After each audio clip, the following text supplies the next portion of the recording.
call the meeting to order of the Board of Directors on Wednesday, February 20th at 6:30 p.m. Let's have the roll call, please.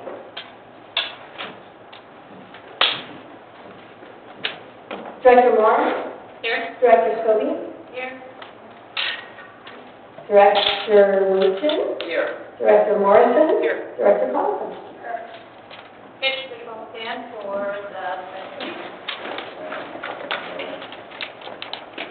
allegiance to the flag of the United States of America and to the republic for which it stands, one nation, under God, indivisible, with liberty and justice for all.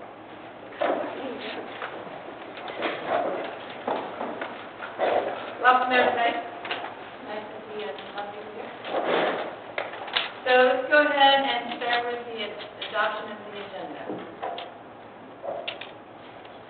Move to approve. Second, the agenda for Director Morrison first. Director Scope second. All in favor? Aye. Aye. So we're done. Let's go to recognitions and presentations. Very pleased tonight to recognize Tina Helm for her 25 years of service in the Cameron Park Community Services District.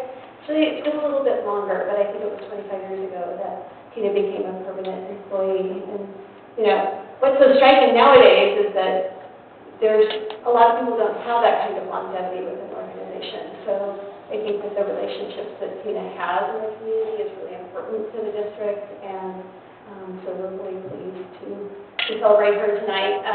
A lot has changed in the last 25 years. I think that we have a community center and an aquatic facility, and the lagoon became chlorinated, and the office has changed probably 3 or 4, but quite a few times.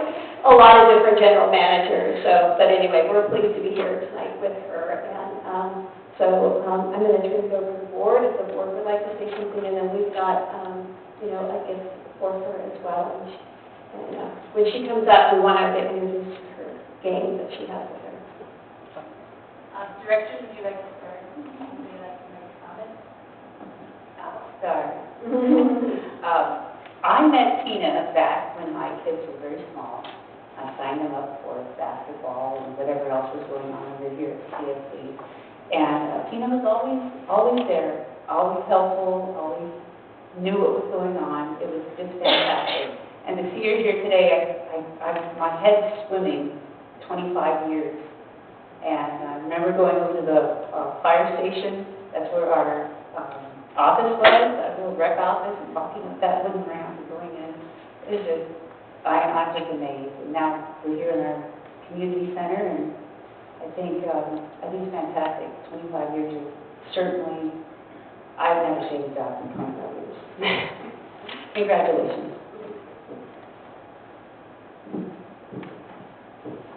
Well, I can't say all that because I've only been here 6 years.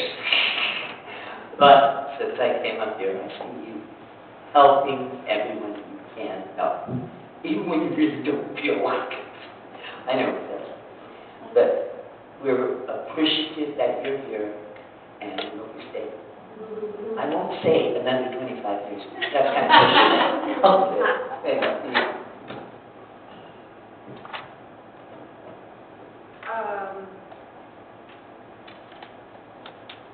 I needed to find a document to prove or not prove that a neighbor hadn't paid a fee for an improvement on their property.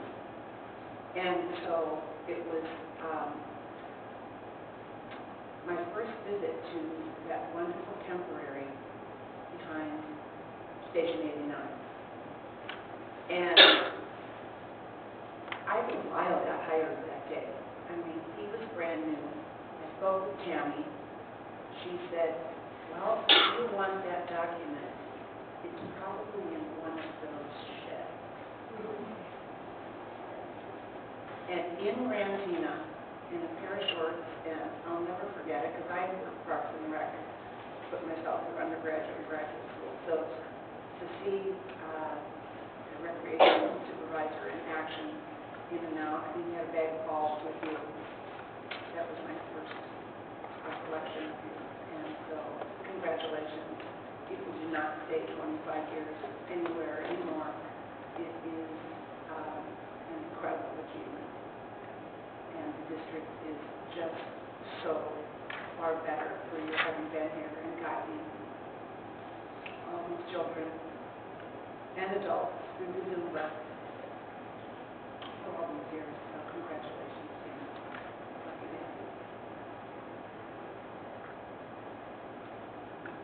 Yes, I want to thank you for your humor and the breadth of a the program. program. You guys hear me? I'll speak up. I want to thank you for your humor and the breadth of programs, and having a 5-year-old, he's really enjoyed this one program, so thank you. Tina, thank you. I've known you for 18 years. Thank you for your dedication and passion, because that's what makes me successful. And thank you for the events that you've built that have now become the fabric of Campbell Park. So thank you for all of that.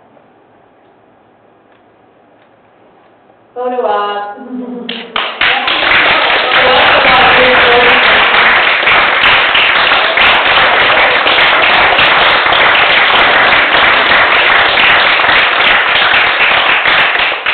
So Tina, do you want to introduce us here with you? Tina? Do you want to introduce us here with you tonight? Yes. I just wanted to take an opportunity to thank everyone. I've enjoyed my 25 years. Yes, a lot of things have changed. I still remember when I did my swim run tryout to be a lifeguard at Cameron Park Lake, and it was freezing cold, and my toes were numb by the time I was done. And they had just chlorinated the lagoon the day before, or week before, and there were lots of little dead polywogs all over the ocean. So, yes, things have changed, and also it's nice that the community, I enjoy the members of the community, and it's very nice to see some of them who I haven't seen for a while, and I actually remember their names, which is amazing. And also that I now have kids that work for me, that they're coming in with their children to come and utilize the facility and participate in programs. So that's very appreciative too. Thank you.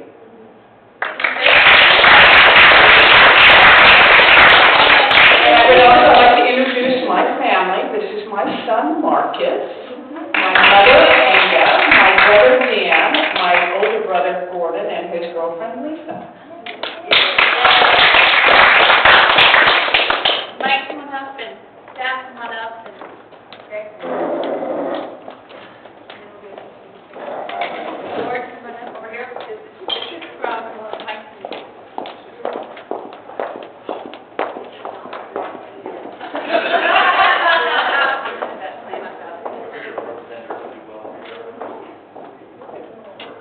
Some people remember the CSE. Here.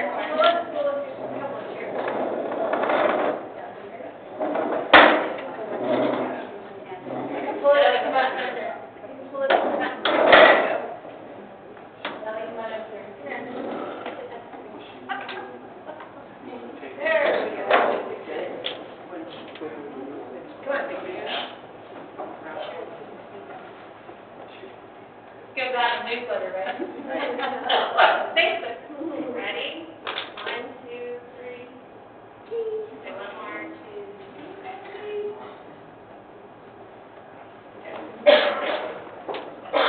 And family, you want to come please come on up? Yeah, here, she's going to be family.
changes on the conform agenda, so we have a vote. I want to pull the, This is a conform agenda. where are we first?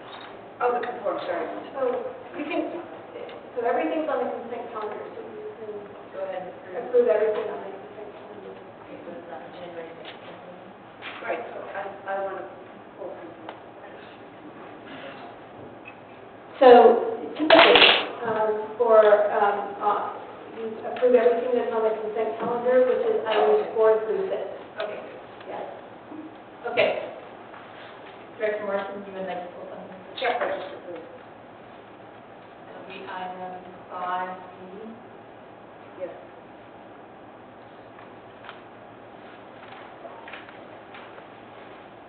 Anything else? Any other changes?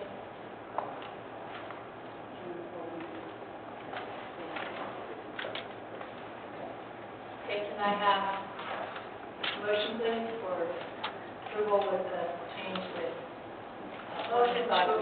approve the consent agenda with the one change to pull the check register item 5B. Second? I'll say. Okay, Jim, all those in favor? Aye. Aye. Okay. Now we move to open forum. Members of the public may speak on any item not on the agenda that falls within the jurisdiction of the Board of Directors. Comment during the open forum is limited to 4 minutes per person. Public testimony will be received on each agenda item as it is called.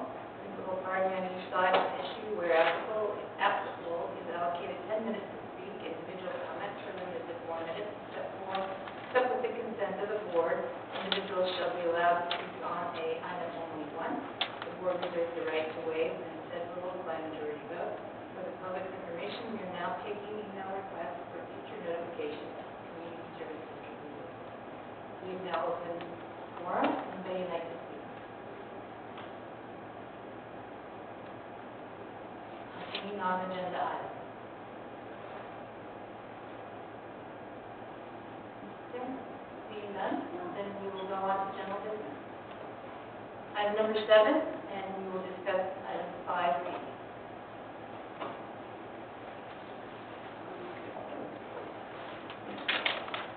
Director Morrison? Right, I'm getting there. So, I just had some questions on maybe some of these are routine items, but I just have some concerns and questions. So if I could just go check by check, page by page. So on the first page, item number 1, dated January 2nd, 2019, it is an Umpqua Bank check in the amount of $694.17. Credit card, is that what it is, credit card, merchant fees? That's correct. That's correct. And I'm trying to remember, Ms. Nybauer, if you had gone out, and I think that you have to seek the best merchant rate. Yes, in fact, we are no longer with F1, we are now with Umpqua. With Umpqua Forever. And you negotiated that rate. I did not negotiate that rate. I don't know if the business office has negotiated that rate.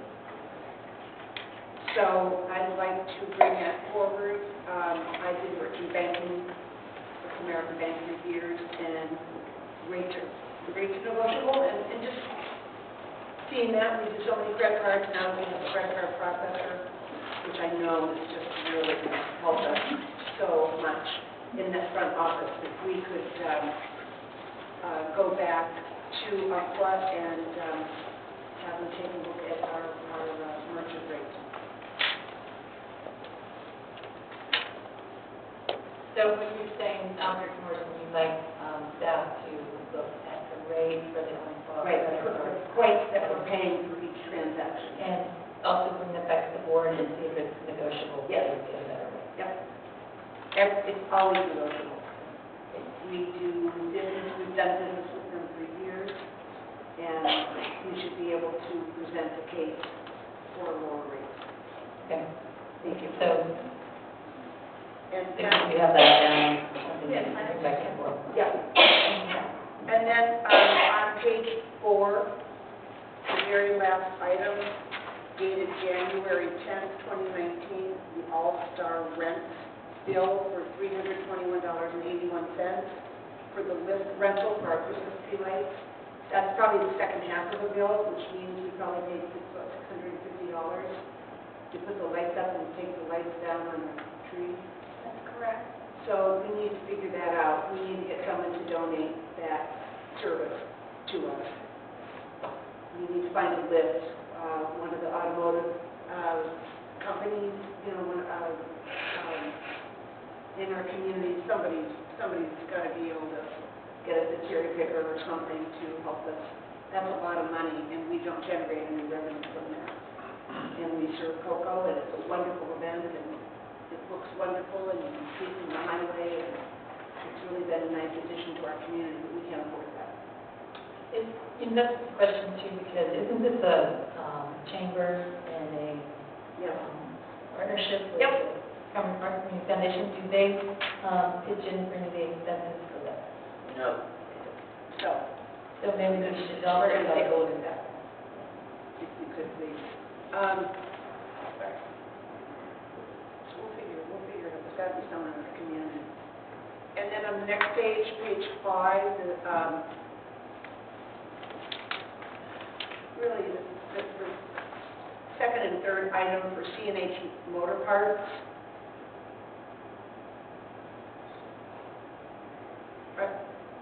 Just the simple parts replacement, right? For our vehicles. Is that when we? Yes. Right, parts replacement, okay. And then a couple items down, the Comcast software. That's a one-time fee, the $5,900 for our new CCNR. That's correct. And we're happy, we like it, it's working, we're trained. One-time fee, are there yearly fees with that? Yes, there are. There'll be an annual subscription. Do we know how much? I do not, off the top, I do not. We will report that. Okay, great, thank you. But I know this is the initial investment, and we're really, bringing us into this century to really, so I'm looking forward to those reports, see how it's working. The next item is right below it, the Delage Land and Financial Services copier lease. Is that for our big, is that the monthly payment for that big copier in our office? Yes, it is. Okay. That doesn't seem too outrageous, but no. Any opportunity to purchase, or is that not what anybody does anymore? I don't know what people do anymore with office equipment. Shorts. We can look at that. Great. That's a couple $1,000s a year, to make the investment. I don't know anymore if it's worth it. Yeah, that's what maintenance and. Right, there's all of that involved. I don't know, but if we could take a look at that, that would be fantastic. And then DSA Technologies, 2 down from that, Cisco switch replacement. Was that something in the office? That was at the fire station. Okay. And obviously a needed part for, okay, great. I think I had a couple more. On page 10, the very top item, Hunt and Sons, we've got a bill for $891.92 and then $1,163.25 for fuel. Which fuel is that? That's Is that fire, for the lake? excuse me? which What fuel is that? That's for the fire department fuel. on-site, is that on the site? Yes. Yes. Okay, great. That's what I thought, but I wasn't sure about the fuel. And then, on page 11, the third item from the bottom, another unquote bank maintenance fee, $273. Sounds like that's a monthly fee. Yes. So what are we paying for? We're paying our merchant services fee, and then are we paying for a checking account?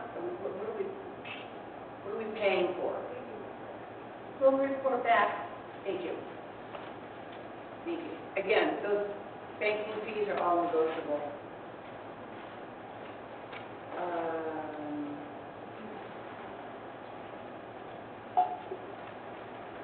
think that might be, PG&E is of course a nightmare. I don't understand why our PG&E bill, I don't understand why my PG&E bill is so high. But why the district's PG&E bills are so high, it's just astonishing. I wish there was a way. I know, I had a question on paychecks. I know that Mr. Ramirez moved us over to our paychecks payroll service, because we really didn't have anybody to deal with our payroll at the time, and it really was a good idea for us to take that out of the hands of those that were here at the time. Is that something we still feel we should be investing in at a couple $100 a month? I believe so. You think so? Yes. It takes it out of our hands. This is for employees only? Yes. Payroll. Okay. Okay, and I think that's it. Oh, no, there's one more. I'm sorry. The last page, 18, the U.S. Bank Cal Card, that's just our monthly bill, right? $6,100, that's a bill. Yes. Okay, that's what I thought. All right, thank you so much. Those are my questions. Thank you. Great question. Is there anybody else who has any questions on this item? Okay. Great, then let's go ahead and we'll move on. We need to go ahead and approve the check. Part of the consent calendar. Okay. So we need a motion to approve the check registry as part of the form agenda. Who wants to make the motion?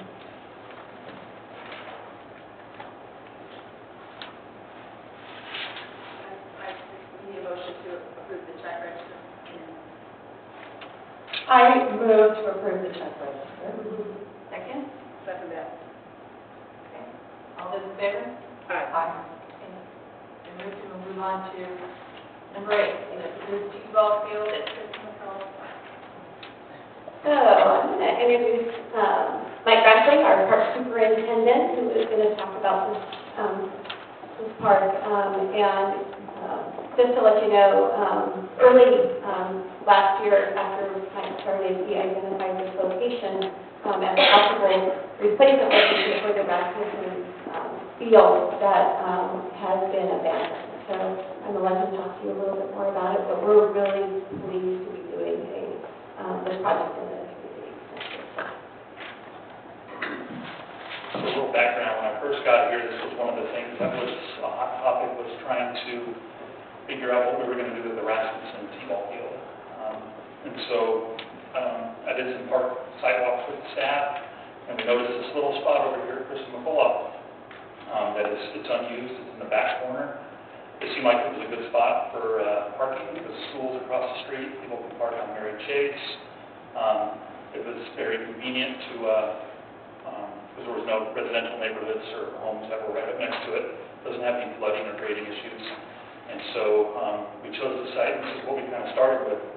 So I think everybody, if you don't, there's a agenda packet in here for the T-ball field. I'm just going to highlight a couple points as we go through it. If you guys have any questions, feel free.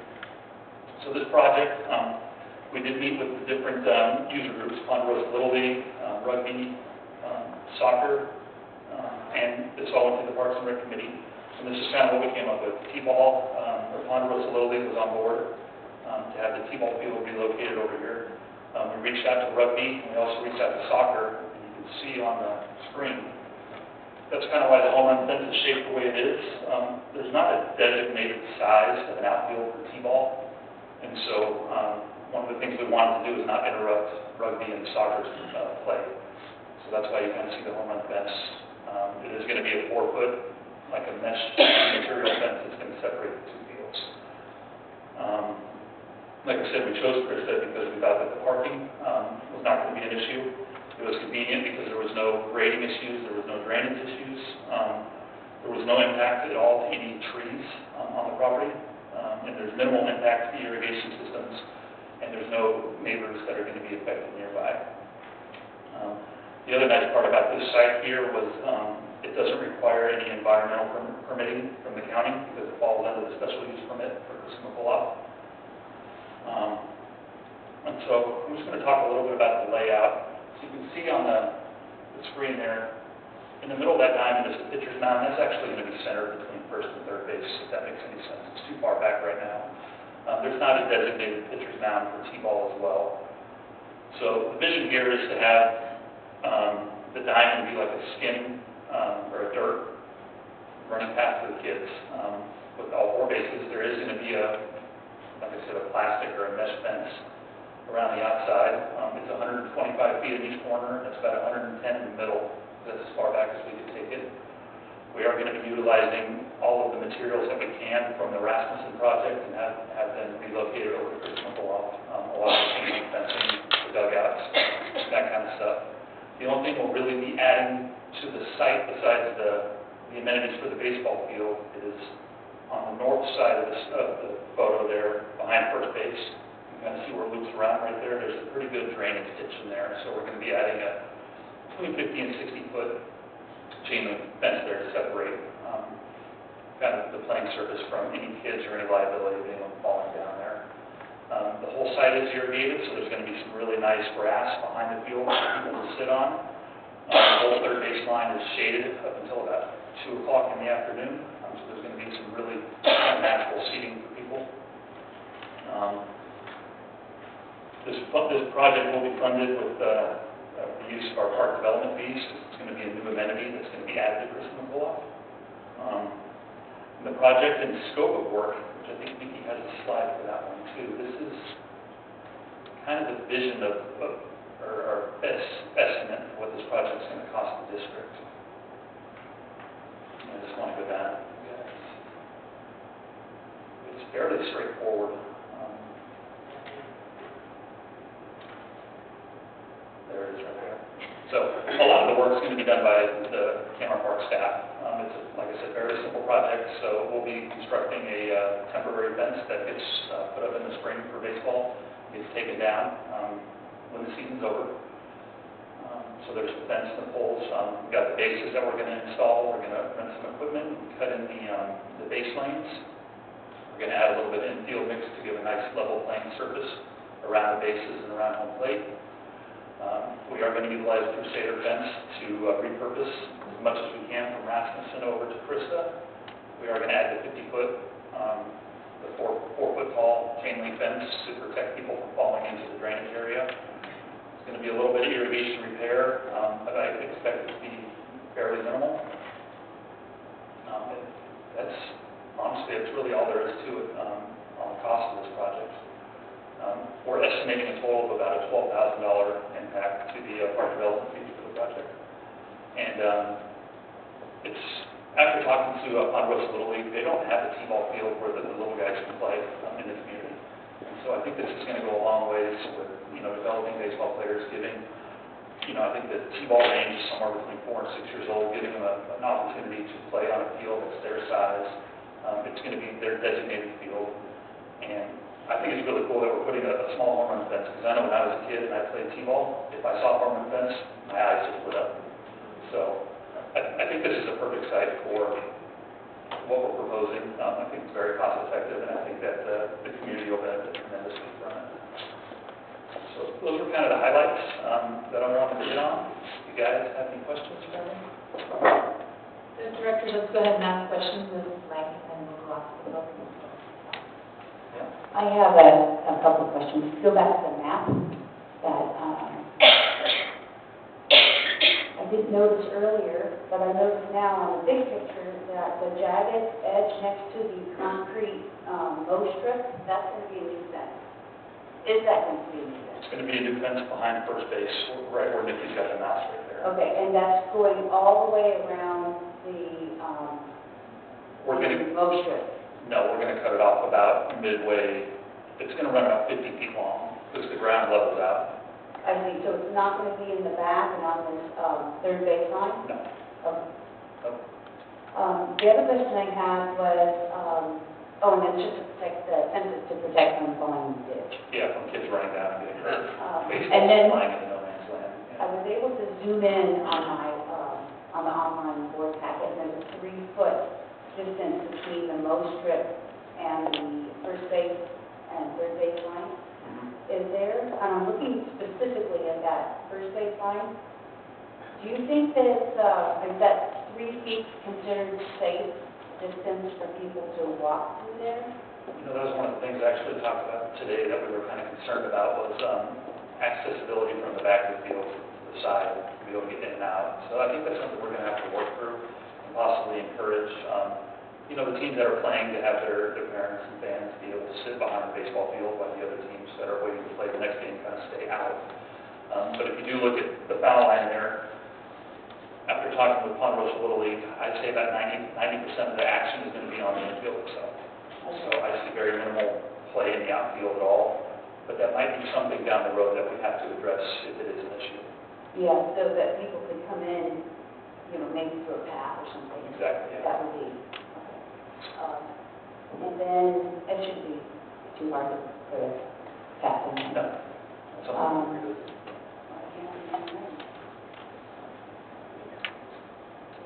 Oh, and then, is there any danger from home runs, with that home run fence we're going on the other field? Not with the T-ball kids, no. Not at all. The home run fence is more to let soccer and rugby know that there's something else there. Okay, And that when the kids get up to bat, it's pretty cool to have a fence out there.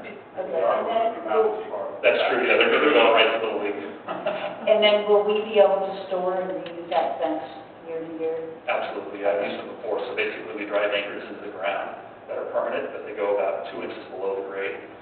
So when we build the fence, it just rolls out and pops right in. Okay, It's literally great. an hour or so. And then they put up for the season, removed at the end of the season, stored, Yep. reused until they qualify. Okay, great, there's no questions, thank you. Any other questions? Director Marcia? Yeah, you know, Mike, can you just review the fencing, that whole concept of when it comes up and down, and what we do with it? So with the home run fence, or the, more of a fence to protect, you know, baseball or separate the 2 fields. So basically when T-ball starts, the fence goes up, and it's going to stay up until the season, T-ball season's over, and it's just going to come down. And then do we just store it? We're just going to, yeah, it rolls up to about, I don't know, maybe this big.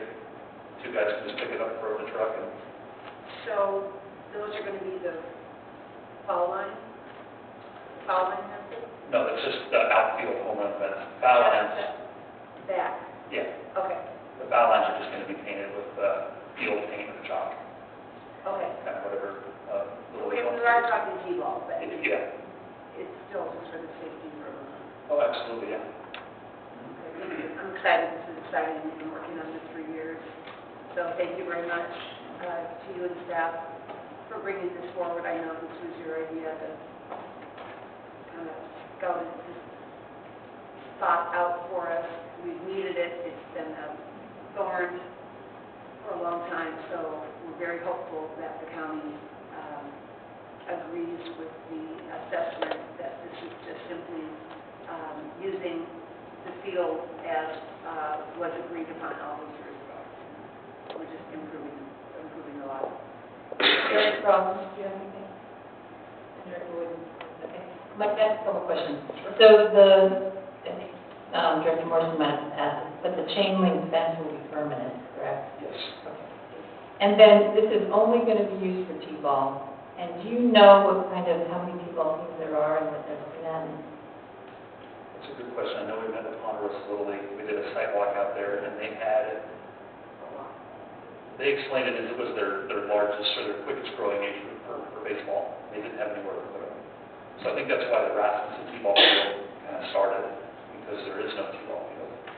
And so I know it's one of the rapidly growing age groups for sure. Nikki, I think it's a play, and maybe it varies, but about 10 to 15. And so do these other organizations can use the T-ball field as well, not be utilized? Yeah, I don't see why So not. it's good for the whole community, and others. Oh, absolutely. So you mentioned here in your report that there could be some other costs that come up, and is that also going to be covered in impact fees? Yes, absolutely, yeah. Is staff time also covered in impact fees? Yeah, and that's something that I didn't put down on that scope of work yet. But if I had to give it a guess, I think that we don't have to do any of the chain link, which we won't. We're looking at 2 or 3 days probably. Couple guys. And so has this budget already been approved by the district, or did you go on that request? Can't hear you, Margaret.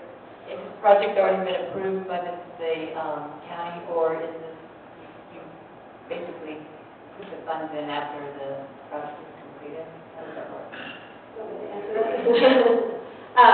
So we vetted this project with the county in a couple of different places, county planning, to make sure that they were in support of this location before we brought it to you.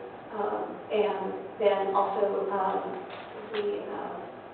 county exec's office who manages, and the auditor's office that manages the park development piece for us, to make sure. And as long as it's an expansion of services, that's the key for park development fees, also prior development fees. As long as it's an expansion of services, we can use it. And so all the costs, I would expect that, I think at the time we created the budget that was approved for the mid-year budget, we didn't necessarily include staff time, but we should. And so, we may exceed whatever has been approved in the mid-year budget, but that's okay. We can come back to the budget adjustment and then ask for more park development fees. Okay, great, let's go ahead, and Mike, you can stay up there for questions from the audience. If there's anybody who'd like to have any questions or comments about the T-ball field, we'll call it. All right. You can come to the podium. Thank you.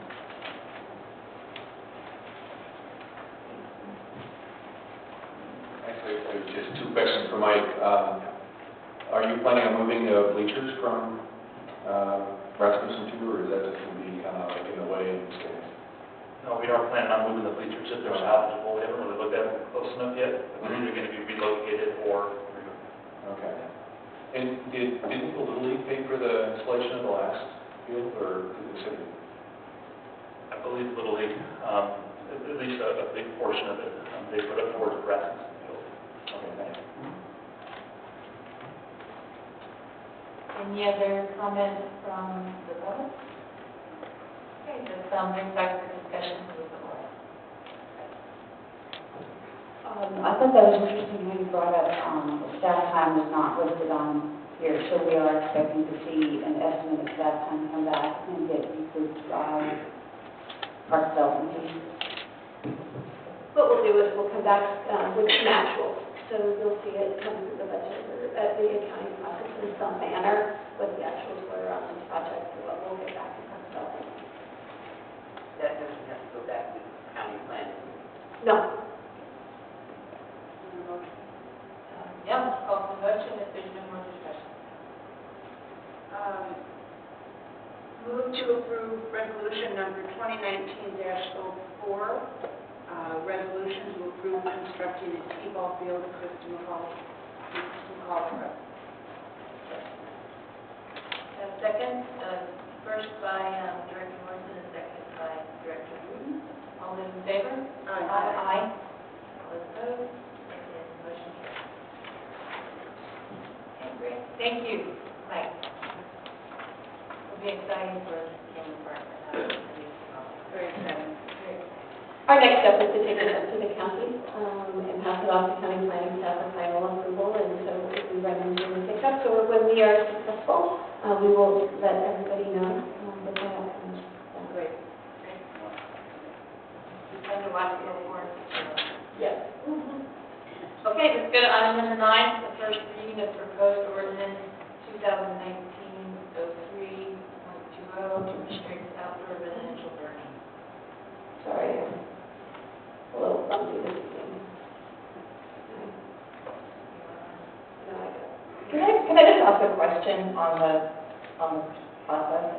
So is this going to be literally read right now, or is there further discussion before we read it? That is an excellent question. So ordinances have to come to the board of directors twice. And so tonight, what will happen is our typical board agenda, where staff presents it, board asks questions, we take public testimony, and then the board takes action. But what you're taking, and at some point we will, and maybe before we take public testimony, we'll read the ordinance. It is supposed to be read in the record. I don't necessarily remember reading the weed abatement ordinance because it was so long, but I think this is one page and we can certainly read it into the record. The action that is actually being asked of you tonight is to set next month as the public hearing for the ordinance. You actually won't be approving the ordinance tonight. Certainly we will deal with it, address it just like every other agenda item, but you actually the resolution is, and your action tonight is simply to set next month as a public hearing date, and then we'll do it all again, where we will staff report, questions, take it out to the public for comments, and then you'll make an action to whether or not to approve it as written, make some revisions, or delay. Okay, great. So it's going to be read, and then there's discussion? Yeah, so I'll make a presentation. Okay. And, give you some background and some presentation, and we'll take it from there. We'll see when we want to read it. If you have, if the same process, where if you have any questions, you ask the general manager or and then you take it out to the public can comment, and then we, so we'll bring it up. I kind of have a problem with this process because this was only discussed in detail in committee. This is the board's decision. I believe the board should be talking about this, and the gentlemen that were here requesting the change, they're not here. And so the rest of the board realizes why it came to the district to begin with. So Barbara, a couple of things, you can go ahead and speak to that when we have open forum, but the other thing is that we are having open discussion. It's not going to be, it's open discussion and it's not going to be voted on tonight. Well, I know that, It's just going to be heard, so there is another opportunity to have a hearing the next month. So, and then you can also speak to that at some point. no, it's the process. It's like, it went from committee twice, the gentleman showed up at committee, and an ordinance, now it's prepared. And what do the members of the board need to know about this? What background? Do they even know of why the ordinance was prepared? Why, if we are where we are at now? And I have said before that, and I had to desperately kind of seek the history on why this was enacted to begin with. And I've not been able to speak to Rusty Dupre yet, because I think it's important when we have members of the public that came to committee wanting a little less, that their concerns were heard by the entire board. Yes. So in the packet here, there is the old ordinance, which also explains the process and how it started, and then the new one. So we can go ahead and go over that too and have a discussion if you have any notes too. Okay, so go ahead and do the presentation. Okay. So, Barbara is correct. This has been heard twice in the prior committee. And there were some people following this. This is actually rooted in resident request to not only to change the burn date. I mean, there's been a lot of different requests to add additional days, to make the days more flexible, and then, but not overwhelmingly, it was not to have the burn days in November because November is now dry, but to at least move it into December. As many folks, and we did reach out to those folks, they know it's on the board agenda tonight, so those folks that were following the prior committee do know that it was tonight. As many folks as comment on the ability to burn on residential lots, there is the same amount of folks that complain about chimney smoke, outdoor fireplaces, and when we do burns. And so air quality is a real issue. And if you read the original ordinance, it was really about an air quality issue. I reached out to El Dorado Disposal. There's a full write-up in there about options of disposal of green waste.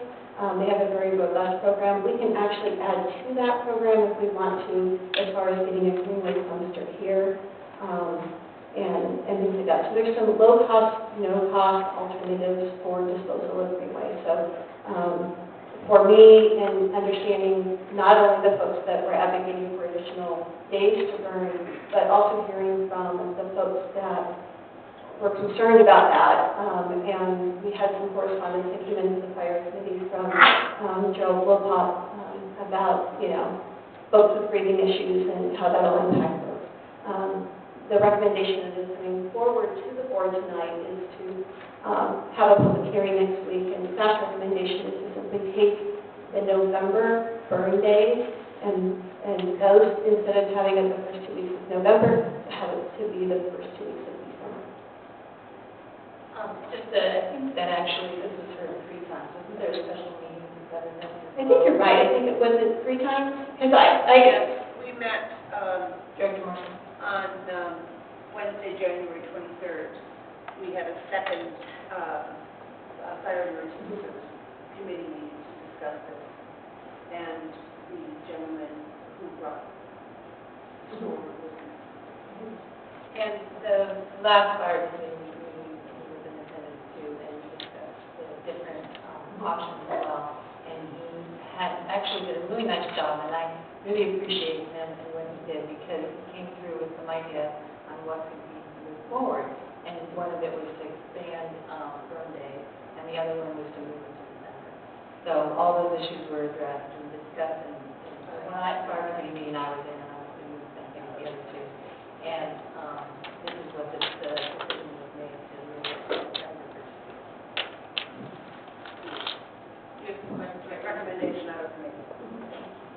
This is the recommendation out of committee. Yes. Director Wooten?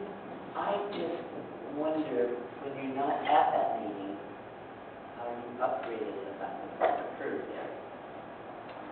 I'm going to take a note, pull that microphone a little bit closer to you, and then I can be able to hear you, and just get it right up. Hello? There you go. So go ahead and ask your question again. No, I just wondered, since the 23rd, I wasn't at that meeting, obviously. Right, there were other board members. So how do I find out? Well, I felt like They should have said to different Well, boards, that's one of but the not things. just me.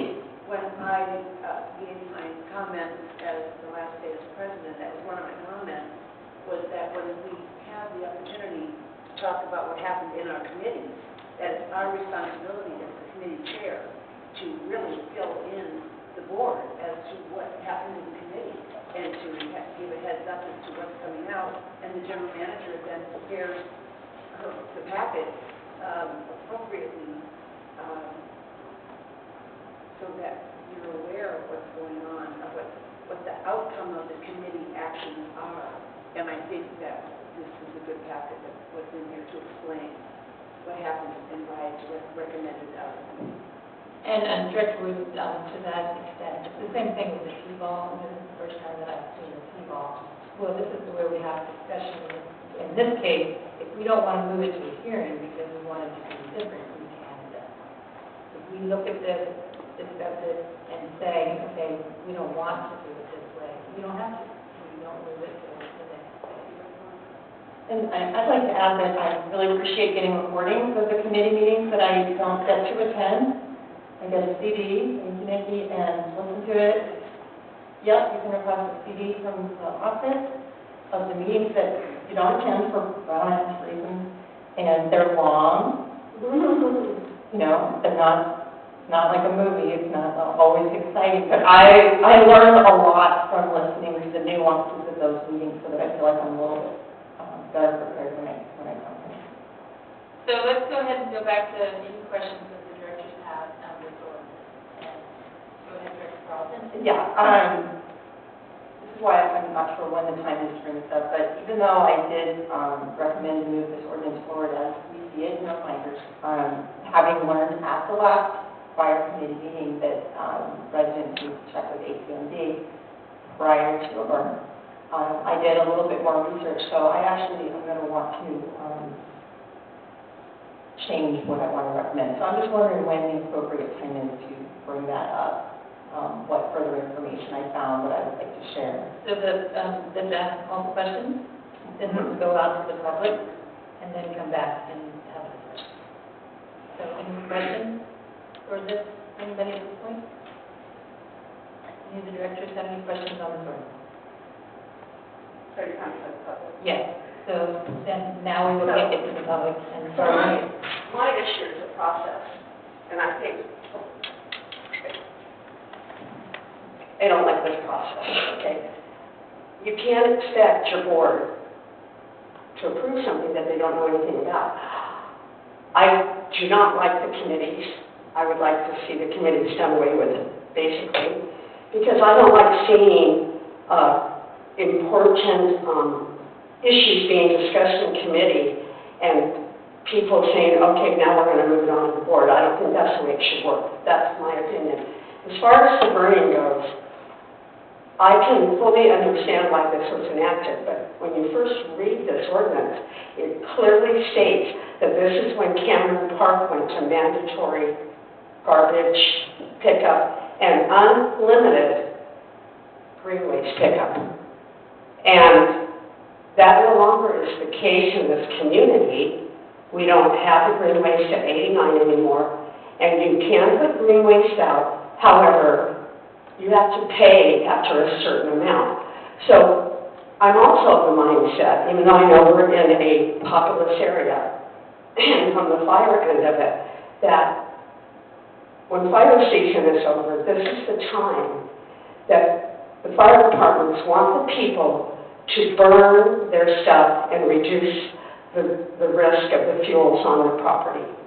I don't like the smoke any more than anybody else does, but I just don't like the way this process has gone from the first time, and I'm going to tell you why, because, and I'm just going to say it the way it is. General manager made a remark the first night at the meeting in front of the two gentlemen. She was not going to support this. Now, that's the first mistake that never should have been made. It's not up to the general manager to make a remark like that. It's up to you board members, and I have said this for years. You are the board. You are the bosses. You make the rules. You vote on it. And that's why I'm kind of don't understand why this came forward like this when some people on this board do not know about what went on in that meeting, what people had to say. And yes, the man did come up with alternatives, but I don't feel that really he was listened to begin with. If you want my opinion, I was at those meetings, and I too listened to the tapes. That's why I get the tapes. It's very educational with people. Even if you're in a meeting, you should listen to the tapes. So I don't like this process, and I hope I don't ever see this again like this. Because if I see things that push the committee to come to the board, I'm going to get up here every time and say, shame on you. And if you keep allowing this, you shouldn't be on the board. Thank you, Barbara. Is there anybody else who would like to speak on this topic? Okay, let's bring it back to the directors for discussion. All right. Like I said, I've been doing a little bit of research, and I think I have a little bit of a better background and understanding as to why the ordinance actually did come into play in 2000. Looking at the AQMD data, it looks like there was good, I'm going to say good weather in November of 98. But then in 99, there were a lot less good weather days in the first 2 weeks of November. So I think that meant people with lung issues were having a hard time breathing and wanted to restrict how many days we burn. And then looking at the data, weather patterns were fairly consistent until the last 4 years, when it started to be really inconsistent. And I think that's why this issue is coming up again. There were sort of 14 days that we could burn in November, the first 2 weeks, and then it was really restricted. And then 14 days the next year you could burn fine, and then the next year is really restricted. So the data from AQMD shows that we're really kind of what we know. We're seeing changing weather patterns. There's a balance of needs of communities. We've got sensitive populations. My dad had COPD and my son was born early, so they both had lung issues. But at the same time, we have a backlog of fuel in Cameron Park. It's the horrific couple of fires in California recently really highlighted. And unfortunately, the sensitive populations, in my opinion, are going to be the most vulnerable in case of big fire. It's going to be really, they're the ones who have the hardest time escaping. So all of this made me really re-examine the ordinance. And the proposal is to move it from November to December, which is very simple and clean, and I can understand the logic for that. It also turns out that December is, I've been looking at the data, December is not a trustworthy month for having a lot of burn days the first 2 weeks of December. There's going to be more winds, and it's going to be becoming more and more so.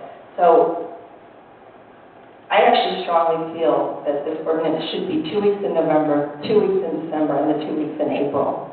Because when you combine the November and the December, you might be limited to get 2 weeks out of that anyway, with the way patterns are changing. And again, I understand that the smoke is uncomfortable, but I think for the sake of the ultimate safety of the community, for now, we need to up the number of burn days from what is now about 20% of those months. And tell me if you need me to explain the math. I'm asking to move it up to 27%. So it's not really that big of a change, but we really restricted the burn days, and I think we just need to up it a little bit, because in the reality, at the end of the day, when you have to go to AQMD, you're not going to get a lot of those days anyhow. So I hope that makes sense. But what I'm saying is that I want to not just move it from November to December, but I want to see it November and December. Thank you. Director Carlson, can I ask you a question? In your research, did you find how many burn days during the drought year there were? Yeah, I looked at 20 years of data from 2018 back. And what did you find in the drought year? What was the... So I didn't necessarily toggle it with the drought years, but I have the information which I can share with you, so let me think about it. So basically the last 7 years. Right. So like I said, I saw that the last 4 years started to be really, with November's, really up and down and inconsistent. And then December's were really surprisingly so I'm not answering your question, but just that December's were surprisingly few number of allowable burn days. I was just curious. Yeah, I have the information to share with you. Director Kirby, did you know? Yeah, the way I see this resolution is I got the packet that was provided to me, and my discussion with Jill before coming here provided me with the information I needed. And I think there's two issues here. One issue is moving the date in order to try to facilitate the burning that is now unable to occur in November. And then the other issue that Felicity and others are bringing up is expansion of burn days. I see those as two separate issues. So if we want to look at expansion of burn days, I think that should go back to the fire committee and start there with that topic in mind, and keep this topic of just switching from one month to the other month and seeing if that's something that we want to do. But I think the expansion would be something that should be taken up separately. Director Morrison, do you want to? Having not been available to attend the last fire committee, and I have not heard tape, I would ask Director Carlson more to flesh out, if any of what Sylvia was asking for happened in that meeting. So what happened in that meeting, Director Carlson, you can back me up on it, is that we had the discussion about air quality issues, and we had a discussion about if December was really as good a month or better than November. From my perspective, I do not want to expand down in Sacramento County, they've banned any kind of burning of appliances.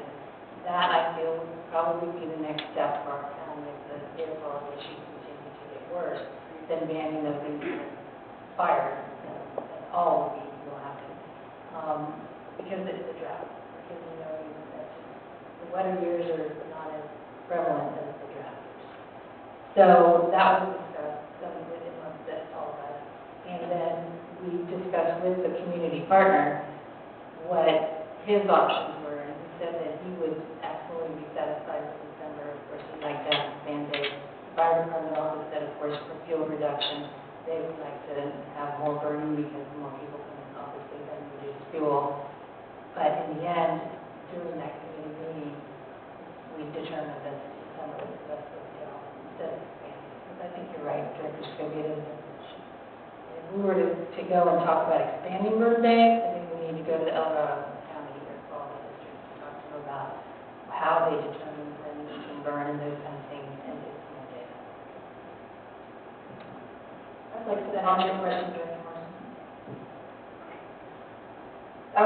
So without us voting on it, the effect of the weather changes that the burn days have effectively been decreased to something more like an average of 8 days, 6 days in November. So 20 years ago, it was more like you might really get 14 burn days, but now effectively it's like 8 days. So while on the surface it looks like voting to expand the burn days, when you actually look at the number of days that you are allowed to burn, it would be more like bringing it back up to what it actually was when the ordinance first came into place. Does that make sense?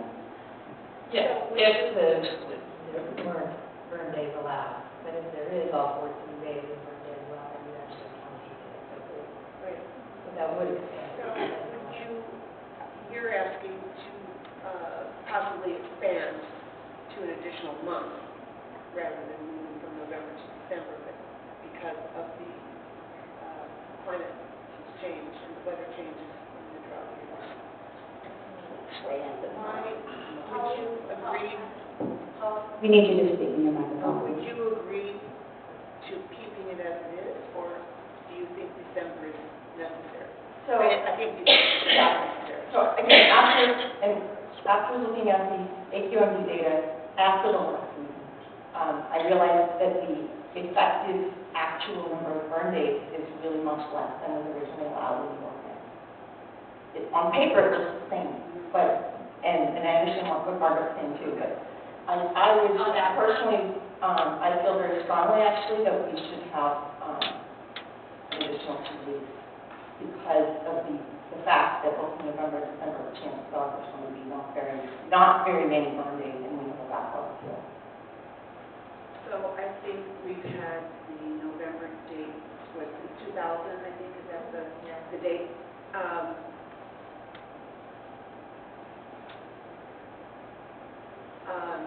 I have almost had a heart attack twice because neighbors on either side of me were burning.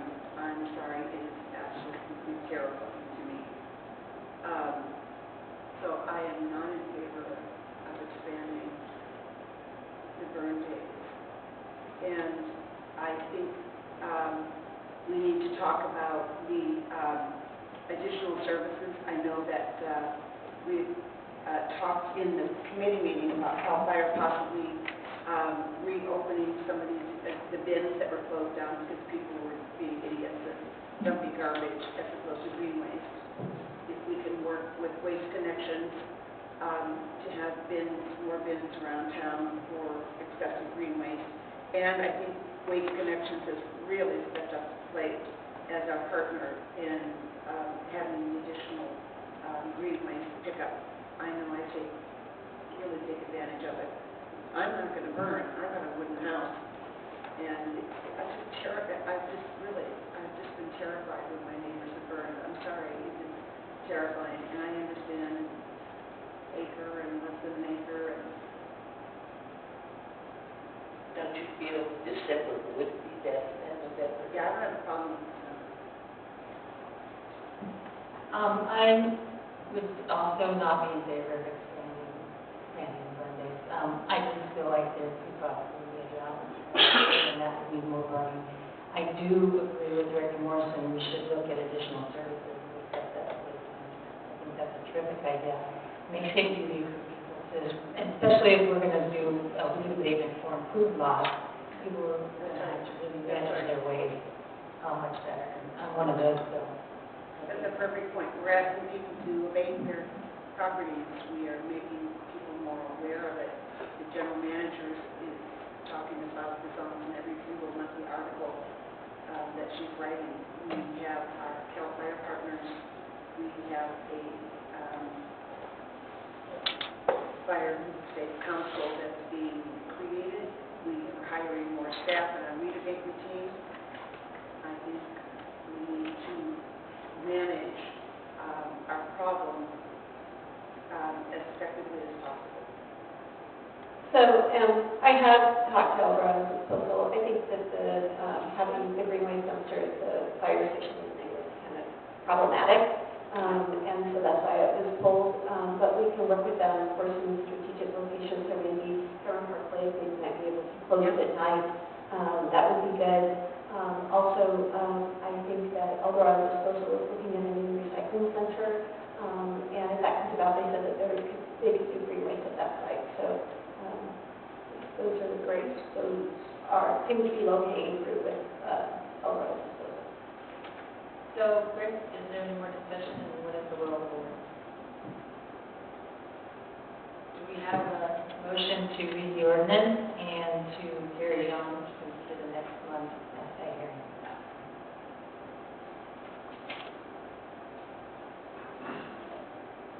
I will make a motion to, My reader, while everybody can think that. why don't we go ahead and read the ordinance, and then we'll make a motion following the reading of the ordinance.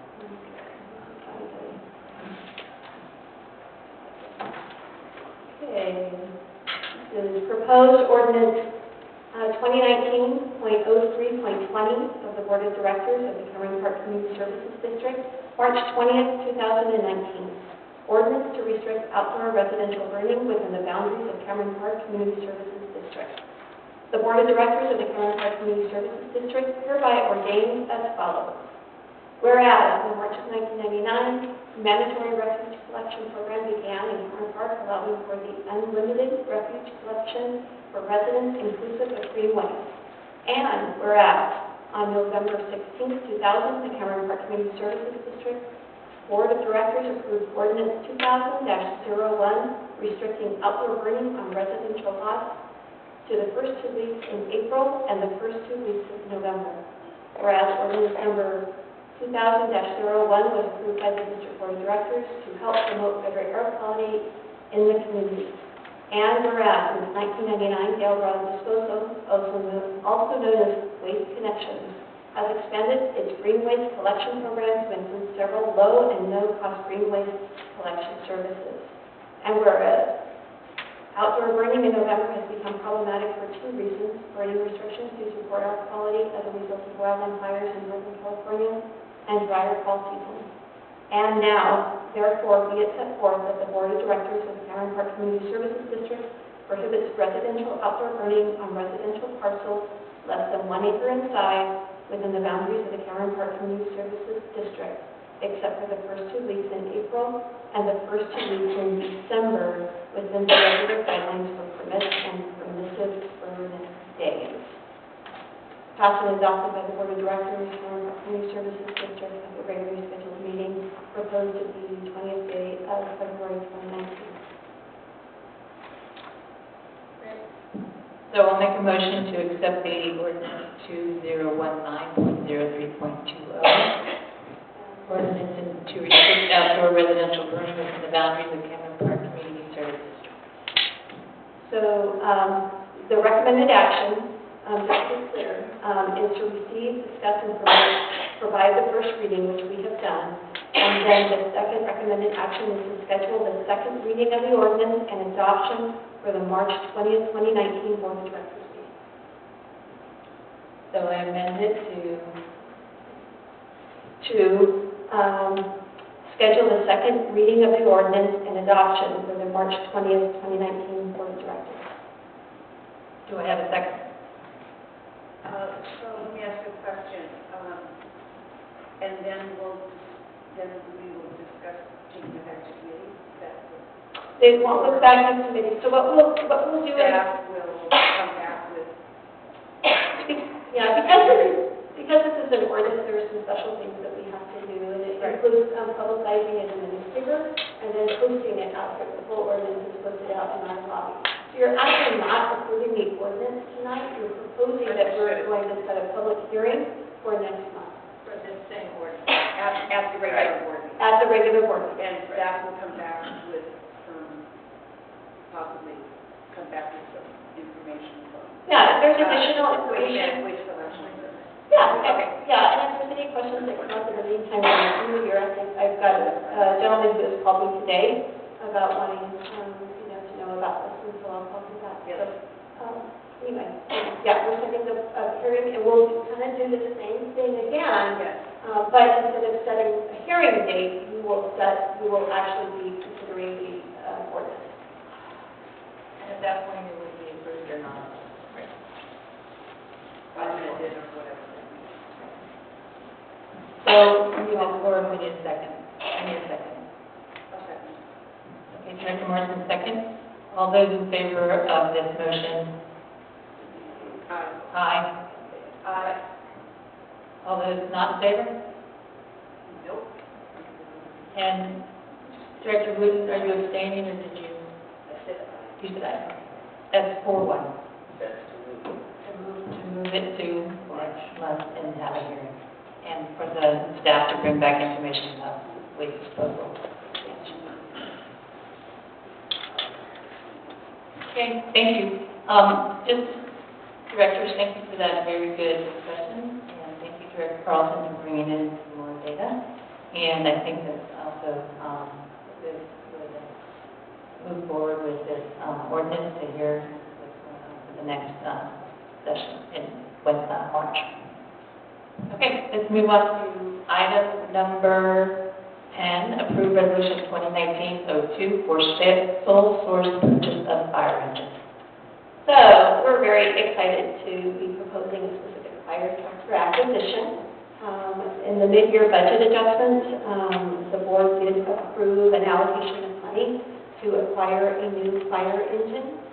We're coming back to you with a recommendation to sole source this engine, which Neil, and it's because the fire engine is uniquely equipped for Cameron Park and kind of the nature of our community that has that wildland urban interface, short wheelbase, large water tanks, things like that. So I'm not going to speak too much of this. There's also, we're asking that you consider our financing options, and we're recommending our lowest,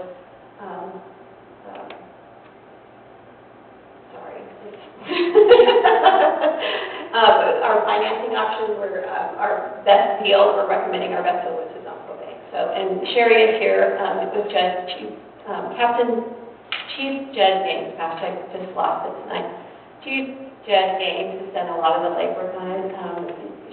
Jed works for Chief Moran, and she's been very involved in this. So if you have any questions about this specific, I would turn them over to Chief Moran. Chief Moran, do you want to say any words? If you have any questions, they do a good job of, the report is pretty specific, so it talks about the special requirements of this engine and makes it really, like I said, we have these engines around the state for similar communities, and it has the ability to pump and roll, so it actually can drive while they're pumping water, which is, fits right into the wildland urban interface of Cameron Park. And just as, Jill described, it can handle the narrow roads and the tight turning radiuses and the steep driveways. So it's really the engine. It's also an engine that we currently have, so it'll match up with the equipment that fits in there. It's all going to be seamless transition of putting our same equipment in there. So. It's the engine we need. So. Great, well, let's go ahead and I'm sure the directors may have some questions. Who would like to ask Director Stobie? So, did you say that the equipment that's on the engine that this is replacing can be moved to the new engine? There will be some equipment, like, we're going to be outfitting the new engine with new equipment, but there will be some equipment. We're going to make every effort to purchase only what we need. There will be some equipment that we can move, but yes, the compartment sizes and everything else is going to be, the same. So it's really important. You don't realize that until you're looking at a breathing apparatus that's in here, you need to fit it over here, and a different engine is not going to fit. And is this new engine, with its tight turning radius and agility, let's say, is that better than the one we have now, or equivalent? It's the same. It's the same? Yes. Okay, Yeah. It's proven. It's proven. It works. great. Same company, correct? Yes. Not Yes. tired. Not tired. Yeah, the other one's tired. It's Smeel, same manufacturer. Yeah.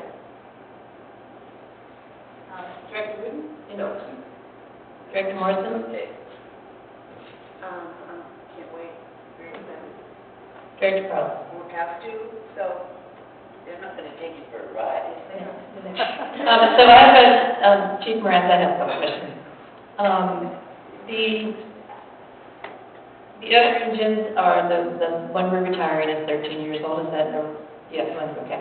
And then how old are the other engines that we currently have? So I don't have that right in front of me, but that is in the capital improvement plan, the master plan. It actually outlines the year they were purchased and then when when it's recommended to be replaced. So, Just 10 years, really? yeah, exactly, 10 years. That we actually have a little spreadsheet that breaks all that down, so.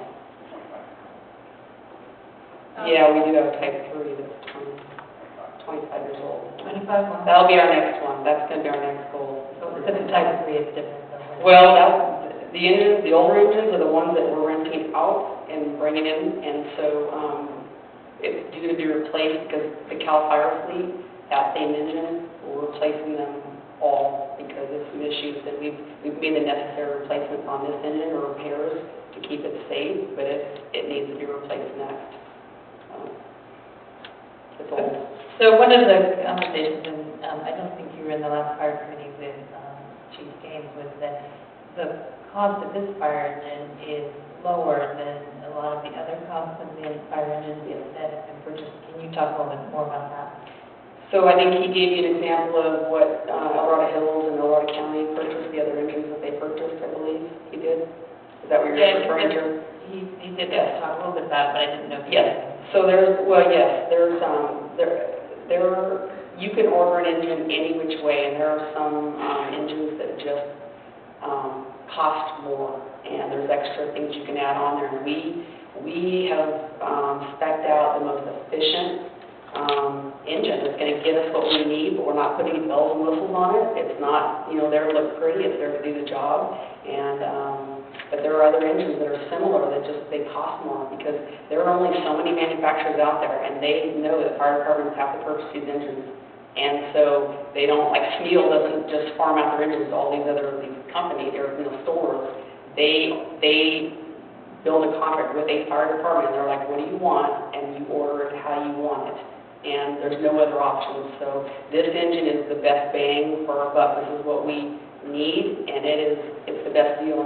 And you guys know, like Captain Winger, we actually sent him back after you guys voted to approve us to move forward, and he pressured them and even got them down even more, so it was going to go up 20,000 after January 1st.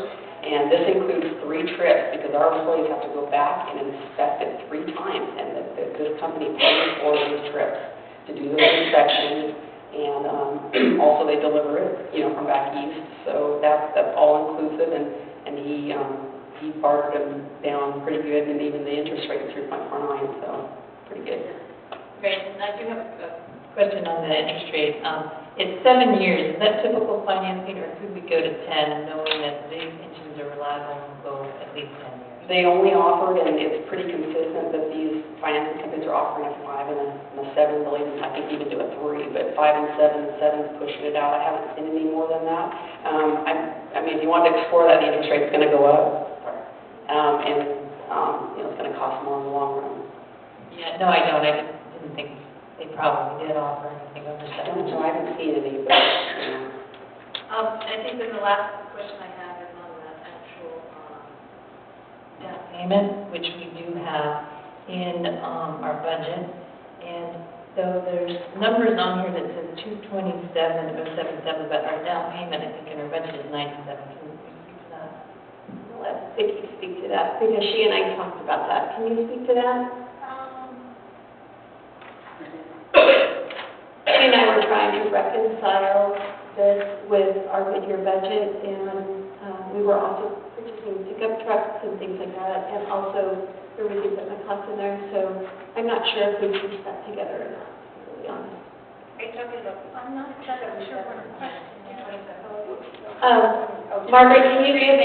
It's on the Cameron Park WUI pricing page, which is the third page in and item 10. Right, no, I know that it is, but I don't think we budgeted 227 for down payment. We budgeted, It's a chassis prepayment. Yes, and no, we did not budget that. We budgeted $96,000. But that's the financing amount, so you're financing 100%, is that Yes. correct? Yeah, so we're making that's our first payment to the bank. And there was two options, you're right, there was one option where we actually, the district actually made the payment, down payment, there's the other one where the financing company will make that down payment and finance it, and it's all 100% financed. So there was, I think that if that's the option we're going for, the district actually won't be making that prepayment, but that's why we presented those options to you. If you do make the prepayment, obviously your balance will be less, your payments will be lower, and so. okay, great, thank you. That's what the 227 Yes. is, the loan company's prepayment. Umpqua offered that 100% financing. Yes, that's correct. So we're going to have to discuss if we want to make the down payment or not, and depending on the finances, so, right? And that will come to the budget and admin committee at that time. right, thank you, that was one for This week.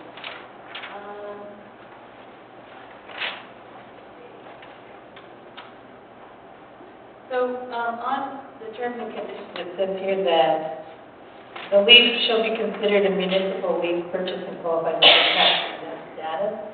So we are paying taxes, sales taxes of $41,000. Yes. Correct? Yes. That's still, we still have to pay that. Yes. Correct. Just checking there. Okay, Can you explain what a takedown is? Expiration of facility takedown shall be allowed in amounts greater than $100,000. That's Where- prepayment, that would be on attachment 10D, page 3 of the terms and conditions. I've done some research on that, and basically what that is that it's a prepayment, or what you and I would call a prepayment on a mortgage. So it's an additional payment that is made on the mortgage. So if you wanted to pay it off early or pay an additional payment in mid-cycle, and an additional payment as in a fixed payment, but an additional contribution. Okay, so it says here that you would be able to pay less than $100,000. That's correct.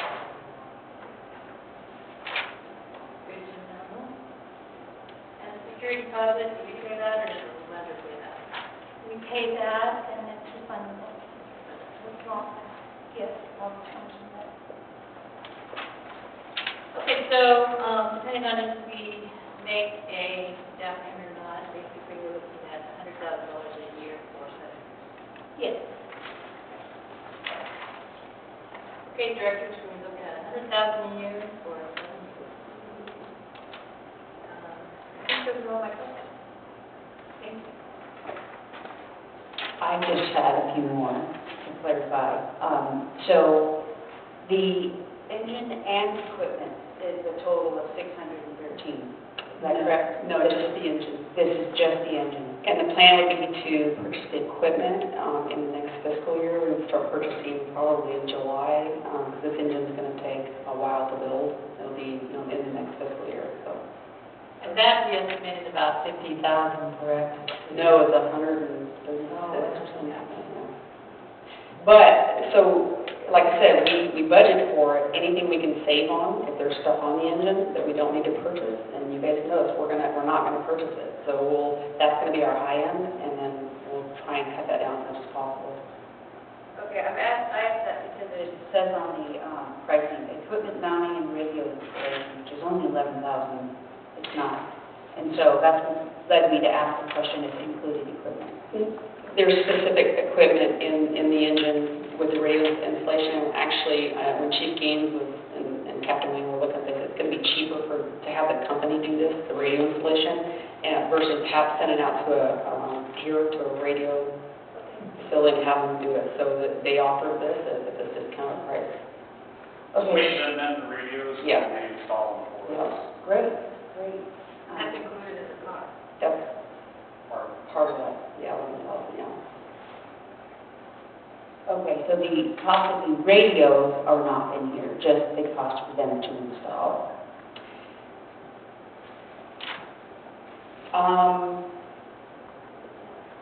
I would need to check on that. I believe that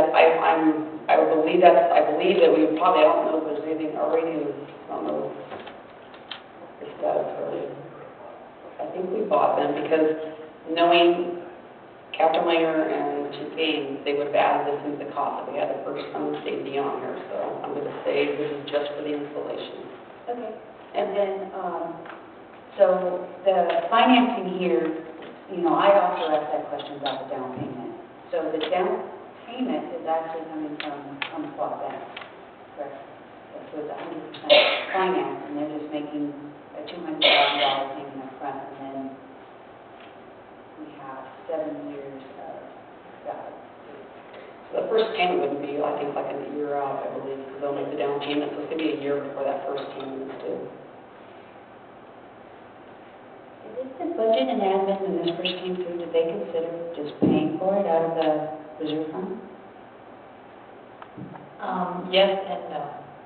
Yes, because it is cash, and we don't want to deplete our general fund. And no, because it's basically going forward, we need to either raise revenues or use the rental money from the engines that are being reserved out to pay for the fire engine and equipment. Those are all my questions. Thank you. Any other questions?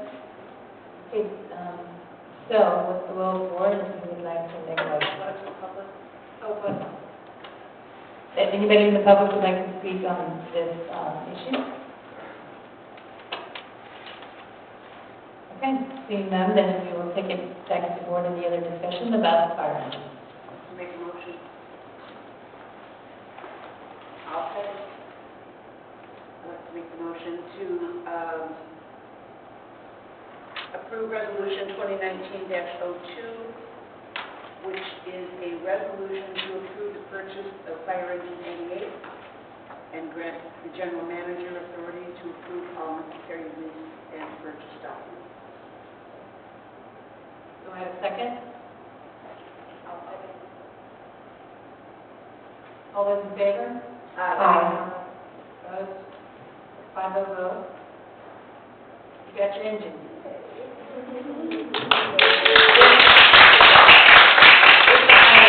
Very exciting.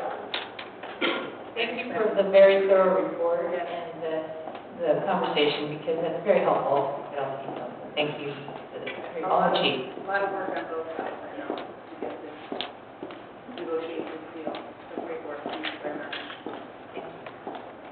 Okay, next we have approved resolution 2019-03 to support El Dorado County efforts to improve fire district sustainability, number 11.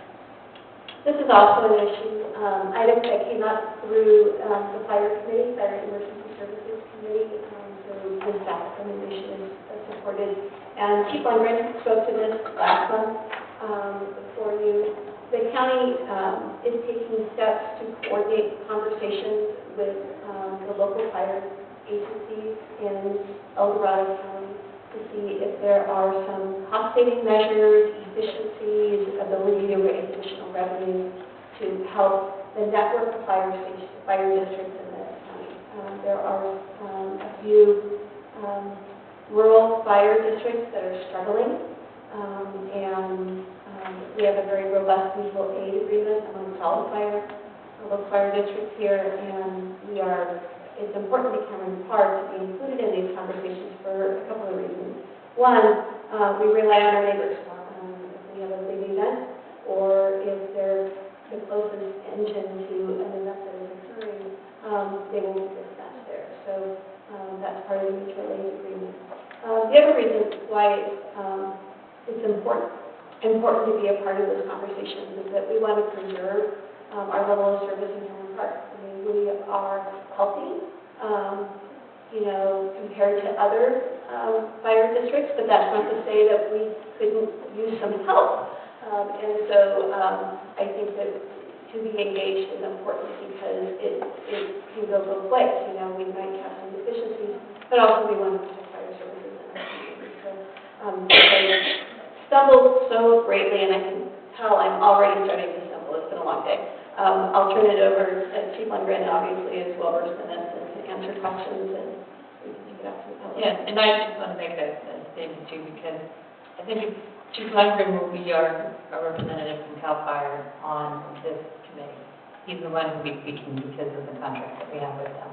But I think it's important for the board, or somebody from the board and the CSD just to be present, to be a seat at the table, to show that we're interested. And Don Ashton had asked in our last committee meeting if we take it back to our boards and show support. So what we're basically doing for the county is showing support by sitting there at the table. So that was mine. And then Chief Lundgren, do you want to add anything to that?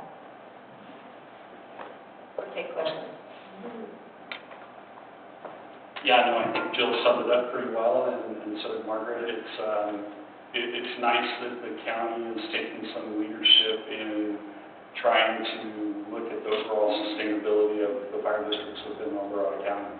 And there's actually 13 separate fire districts, not counting the city of South Dakota, which would make it 14. And that's kind of excluding what CAL FIRE does on our own on the state side. So we're just talking local government and municipal fire departments. So that's quite a few. And to be quite honest, not all of them are operating very efficiently, if you would. And some of them are struggling financially quite a bit. And I actually just had a different meeting with Don Ashton today on some other issues that we're dealing with. But he encouraged that Cameron Park made a step forward 22 years ago to start doing things a little bit more efficiently with this contract. So he said that to me that they were moving in the right direction a long time ago, and he's hoping that more districts follow that lead. Whether that lead is a contract with CAL FIRE like you have, which gives you more depth of resource and more ability to do things efficiently, or whether it's a consolidation with other fire departments. So there's a lot of talks going on in the county amongst the fire districts and the different chiefs on coming together. And so the county has recognized that that's an issue, and they're steering it, and they're trying to facilitate it and push it, which is absolutely the right thing to do, and ask boards to buy in on that and be a part of that. And it's also really good because some of the boards don't get along, to be honest with you, in the county, and some of the districts don't get along. But at the end of the day, the fire service does come together, but there are some issues. If they could come together further, it would be a good thing. There's a consolidation meeting going on February 28th, so next Thursday, up in Garden Valley on the Divide, which is the north part of our county, northwest part of our county, and that's a discussion to try to get the Garden Valley Fire Department, the Mosquito Fire Department, and the Georgetown Fire Department to come together. And one of the other hats that I wear under a contract is the Georgetown Fire Chief. And so that is a good talk that we're facilitating and trying to get them to come together to operate more efficiently. So that's kind of moving towards the county's plan. So we're excited. The time is right for these conversations, and it's the best use of public money to come together. So whether they're coming together on their own or they're coming together under a contract like you did, there's ways to save. We talked about it a little bit before, but we're pretty far along in an RFP process with Rescue Fire Department, who's also considering being annexed by Eldorado Hills in an annexation, so two totally different things, but that's moving them forward and coming together also. And if they do contract with us, then that is going to facilitate some cost savings and some efficiencies with Cameron Park's contract, because we'll have two contracts right next door to each other. If the Georgetown contract also facilitates, and it doesn't move towards consolidation and it goes Schedule A with us like you have, that's another efficiency. Even though they're far from us, that would give us a second ambulance that we manage under the JPA contract, which gives us more depth of resource with paramedics to be able to share our paramedics. So either way, that would be good for them.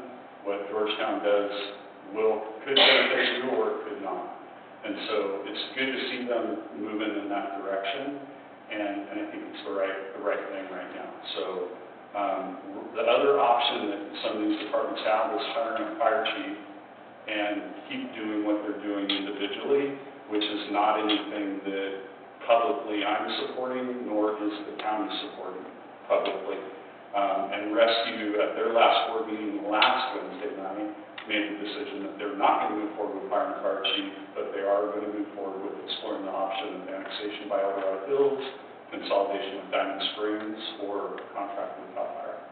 And so they're going to be coming to a head pretty soon, and it'll be interesting to see how that benefits Cameron Park. So that's kind of the overview. A lot going on in the county, but I think we're on the right track, and we really appreciate your support in having these discussions, and it's nice that the county's pushing everything together. Did the directors have any questions? Let's go ahead and go out to the public and then see if anybody has any questions or any comments.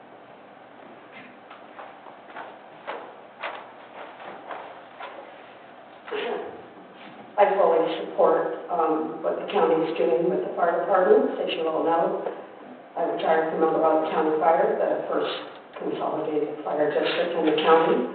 And I can tell you that I think the only thing that's going to save our county, and I've said it before and I'll say it again, is CAL FIRE. County Fire is in huge trouble if they do not get their tax initiative passed. The first thing they will do is take the rest of the health benefits away from the remaining retirees under age 65, which will leave a lot of my retiree friends either with big holes in their retirement checks or no health benefits at all. People are in trouble, and they have been in trouble, and I don't think consolidation of the districts is an answer, because I can tell you, if I had a crystal ball in 1989 when we first started our talks for Eldorado County Fire with my fire chief in Placerville, I probably wouldn't have gone along with it if I knew then what I knew now. Because I personally, my opinion is that it's not working. They're giving less service now than they gave when we consolidated. And I just think you can lead a horse to water, but you can't make him drink. And as long as you have egos, and fire chiefs do have egos, ladies, and personalities, not you, and I don't mean any of you guys, but they do.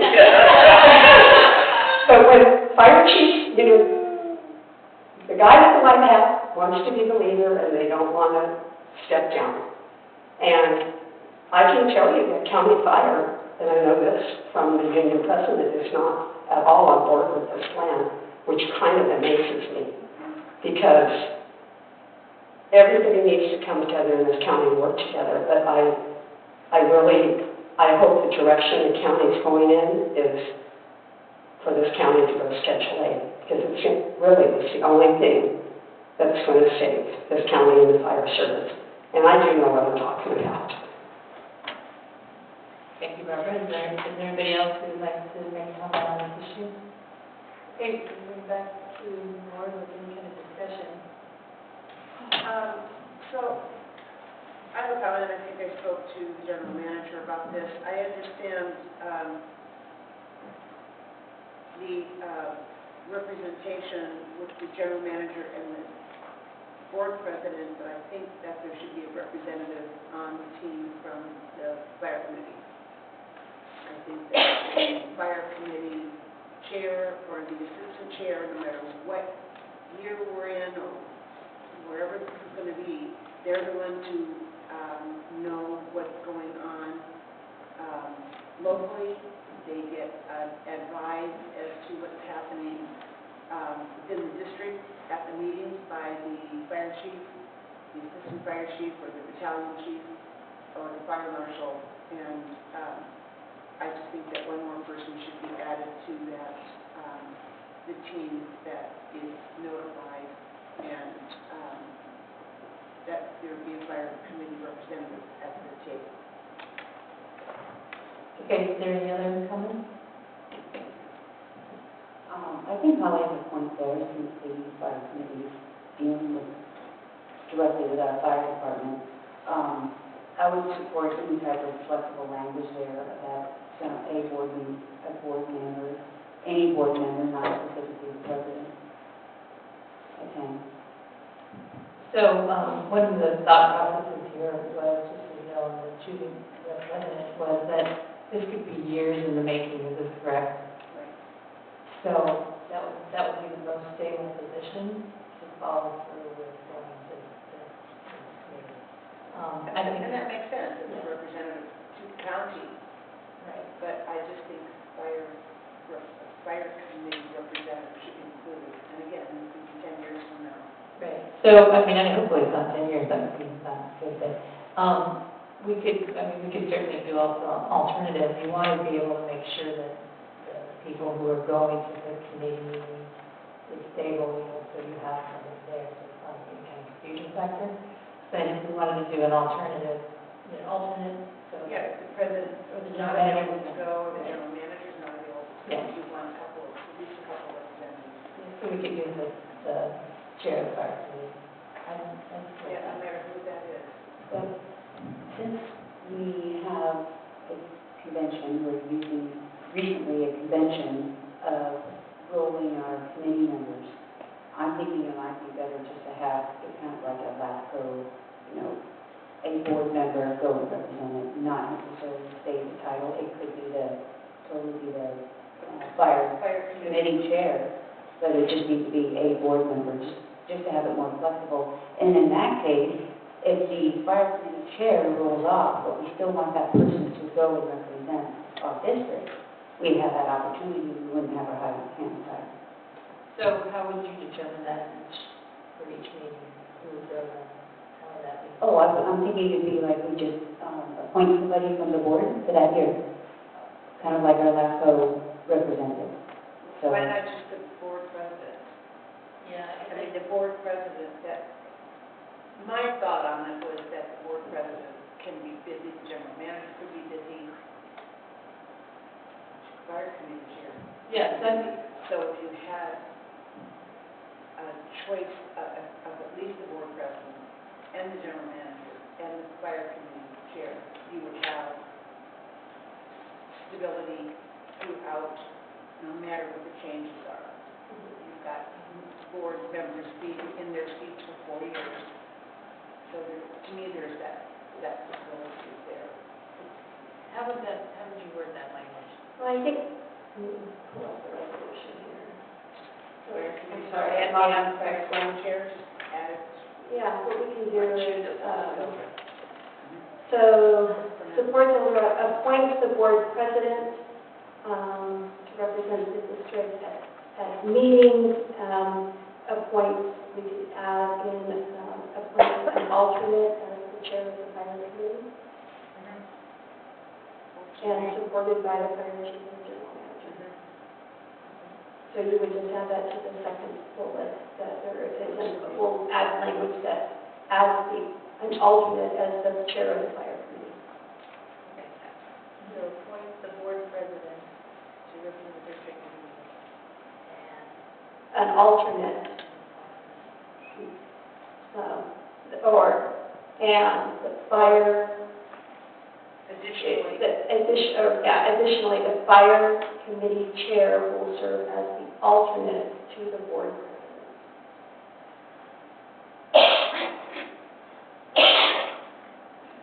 Supported by the fire chief and general manager. I have a question. Would a member of the fire committee be welcome to attend? I mean, is it exclusive and you can't attend?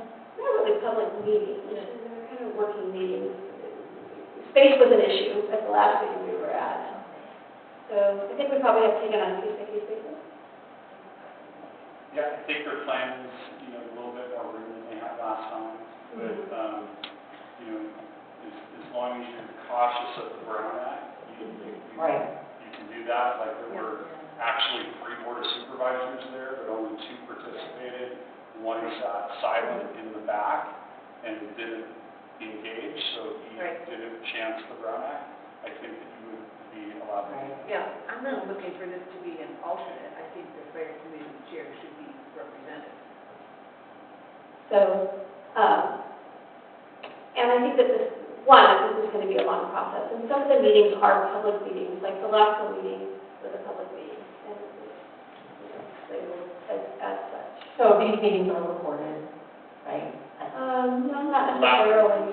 LAFCO was, yeah. So these meetings may not be recorded. I would consider it almost, it's a working meeting. Yeah. Whereby you have a board representative and a staff representative. Right. From each one of the agencies. And so basically what's happening is that board representative is along with the general manager, is gathering information, sitting at the table, and then they will bring back information, probably to the fire committee, at some level. So did I? Yeah, well, that answered my question, but I am feeling more strongly in agreement with Holly, as being on the fire committee. Just logistically, I don't think I personally am going to be able to attend these meetings much, if at all, but I think the fire committee needs to be kind of firsthand in the loop. So we can It would be an alternate. yeah, and not all members will always be at the No. meeting. As long as it's required that, if you're a board member and you show up, it is a Brown Act violation, making comments, so that's probably a good idea. If we wanted to add the fire committee chair, not even as an alternate, to say the board president and fire committee chair, I'm fine with that. Chief, I think it's great to have more people interested in the information and being part of the process, so, especially the board. We have so much going on in fire committee. I'm going to be the chair for just, this year. It will be a new chairman this year. And I think it's important that there be the continuity from the fire committee because of so much that's going on on that committee. All right, do we have a motion or any more discussion? Could you tell me what we agreed with the motion now? So the motion would be to adopt the resolution 2019-03, resolution supporting El Dorado County efforts to improve fire district sustainability with the addition of appointing the board president and fire committee chair to represent the district as supported by the fire chief. Do you want to make that your motion? I can move. Okay. I move. Just say so moved. So moved. As amended, yeah. And then So moved as amended. second? I'll second. Who was the second? All in favor? Okay, all those in favor? Aye. Okay. That is done, and we're on to number 12. Receive and file Division of Occupational Safety and Health Medication. So this all started last July when a compliance officer from OSHA came to the City Park Community Services District and inspected mostly out at our lagoon. He spent some time at the pool as well, and also did some inspections at the lagoon. The lagoon is a very old facility, and has, been there for 25 years. And so there were some immediate changes that staff made with OSHA's input on that day as far as getting staff better shade and also better access to drinking water. So we made those changes immediately. We've been engaged in conversation with OSHA since that time as they gathered information about how we process workers' comp forms, 300, and things like that. A couple of weeks ago, this is coming to a head where we actually were cited for 7 violations. 3 of them are administrative and 4 of them serious. So, we're going through this process now. We just hired a new aquatics coordinator who is starting now to make sure that we're getting all of our training in, and safety is first and foremost on everybody's mind. So we're gearing up for summer early this year. Vicki and the administration staff have gathered up past documents that were not filed correctly as far as workers' comp goes and reporting on emergency action plans and things like that. So we have cleaned up that process. The district actually had our first fire drill a couple of weeks ago. So we're all standing in the parking lot doing a debriefing after that. I think that it was I don't know if I ever want to say that it was a good thing, but I think that our process has improved after OSHA visited us. But our process also improved after our insurance company came out and visited us. I know that after a couple months after Mike was here, we asked our Special District Risk Management Association to come out and take a look. Fire Marshal has been here, and so we are cleaning up our processes, and it's the fines for this is over $40,000. We have started an appeal process based on the lack of resources that we're a small district and things like that. So these fines were discounted, but OSHA staff has indicated that they would work with us, and so we're in that process now. So I'm open for questions from you and the community.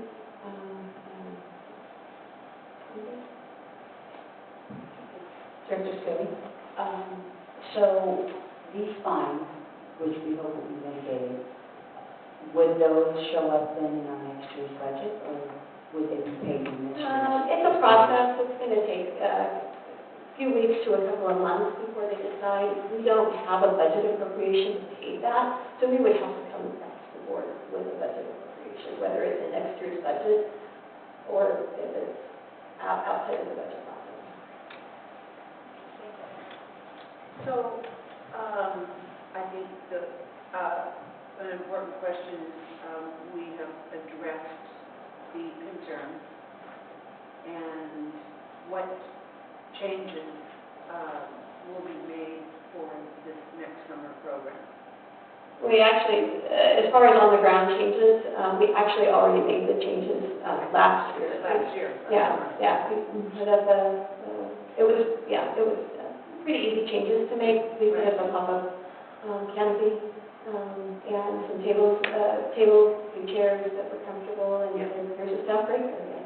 So, and then the other one was that, those insulated igloos are a wonderful thing. So we actually, have a routine where we have plenty of water for the staff in chill igloos. So. We have 3 questions. Okay, so there was one of the administrative citations included number 3, no written emergency action plan. Could you talk about that? What kind of emergency action plan? So emergency action plan, actually, we were actually working on this last summer after our insurer came on site. That was one of the things that was on their checklist for us. And so we actually started writing it last spring and summer. So if the fire alarm went off right now, which you all know, what to do, and there's a little diagram over there and things like that. If, let's say, we heard shots, gunshots, you know, what would you do in that case? And so we have an emergency action plan that addresses all of those things. Chemical spill, we've got chemicals out of the pool, what do you do in a chemical spill? So You were in the process, the district was in the process. yeah, we were in a process last summer with that. And so it hasn't been finished, but we were in a process. So that is already written. I think it's a kind of a living document. I think as you know more, you add more. But we did finish that. We actually trained staff. I think the date was November 1st when we actually had a training with all of the staff. Okay, great. And then you mentioned that the district has, did I hear this, hired a new compliance coordinator? Is that right? I might have misheard. Aquatics coordinator. Aquatics coordinator, thank you. And so, from a preventive point of view, preventing this kind of fines, but also preventing the kind of risks of having improperly trained staff, what, does the district have now a better sense of what OSHA rules we need to be in compliance with and other rules? We actually designated, Debbie Horton is on the staff. She works part-time for us, and she's worked in the Parks Department, and she's in administration as well. She's pretty familiar with the district operations. She's been here for a couple of years. And we started moving a lot of our claims for SDRMA to her and some other things. And so she kind of inherited safety. She's been scheduling all the target safety training that we're doing now and things like that. So we, she's our safety coordinator. And so anything safety, she is doing that. So in about 3 weeks, we're going to do a walkthrough of, we're going to pretend all to be Chief Mike Smith. And we're going to do a walkthrough and see if our closets stay clean, our ladders are all free of things really in. And so I think that we sincerely wanted to have a safe place. I think it took us a while to get there, obviously. But I think that there was 10 years of stuff that we had to address, and it took us a while to do that. So I have to say, it makes me nervous when somebody points to one person, and Debbie is our safety person. But is Debbie, I mean, I'm glad she's doing it, but is she or you, or the insurance company, is there sort of a matrix of what OSHA rules we need to be looking at? Yeah, everybody is. I mean, everybody is very... So who's responsible for that? Ultimately me. Okay. I mean, that's fact of the matter is ultimately me. So I would expect an OSHA visit again, you know, during the summer, you know, and so we have to prepare for that. We've already reached out to the consultation side of the house with OSHA on questions that we have, and we're trying to get feedback from them. So we appreciate feedback. You know, it takes us a while sometimes to respond because we are still in daily operations, but we appreciate the feedback. Last year, Mike got his safety certificate. Is that right? It was a day-long training safety certificate, and it was at the March event that some of you are going to. And Debbie is going to be giving that safety certificate, and they're good for every 2 years. So no, it doesn't rely on just one person, it relies on everybody. Okay, so generally speaking, do you think by the time, would you feel comfortable if OSHA came through again in July, let's say? Feel like we have a good sense of what we should be doing and for... I would feel comfortable if they came through now. Okay. Jill, part of the interactions was training. What is the training plan moving forward? So typically, lifeguards get at least 40 weeks of training after they become certified. So they go through, they get their certification, and a lot of these are 40 hours. So it's 40 hours. After their lifeguard training, after lifeguard, once they get their certification, and some are high school students, some are college students, there's a variety of young people out there. Some of them guards for years, some of them have not. Typically, after they have their certification, there is an additional 40 hours of training prior to them walking onto this deck. And that hasn't always happened here. I think that there's been some challenges with hiring and retaining staff, and I think it was just really busy here. So we're trying to come up with a structure now that would provide support and leadership at different levels, instead of such a, head guards and aquatics coordinator. The aquatics coordinator that started just this week is a college student. She's working part-time somewhere else, and so she's working part-time for us. She's not looking for a full-time job, which is great. But she came up through the Eldorado Hills program. She's well-versed, she's connected, she asked questions, and so, and she was a part of their leadership program in Eldorado Hills. So I'm very confident that she will come in and, establish a good protocol. I mean, my comment to staff has been that if we don't do it well, we're not going to do it. And that really, and for swim lessons and aquatics program and things like that, we have to be safe. And that's really, that's really kind of the bottom line. And so we're making contingencies. Any other questions from the directors? Okay, we'll go on to the public. I would also suggest that the next time it's bloody hot out, that we close the lake and the pool and not have people working in the heat. I heard about this event. And in fact, I called OSHA myself because I wanted to know how it got reported. And I know how it got reported, and I'll leave it at that. But in my eyes, when it's so deadly hot, which it was on that day, I just think you should close some of your moving pool and not even have anybody working out of that heat, because we have quite a heat wave. Yeah, and I think that, I think even with the park staff, we modify work schedules. If there's poor air quality, if it's a really hot day, I mean, we take steps, and safety should, and courtesy to staff as well. I mean, I just think it's being courteous to staff, and I think that there are some people that are more sensitive than others, and that's a part of getting to know staff too. So. Well, the aquatics coordinator too, and the general manager work together on those hot days and hot weekends and everything.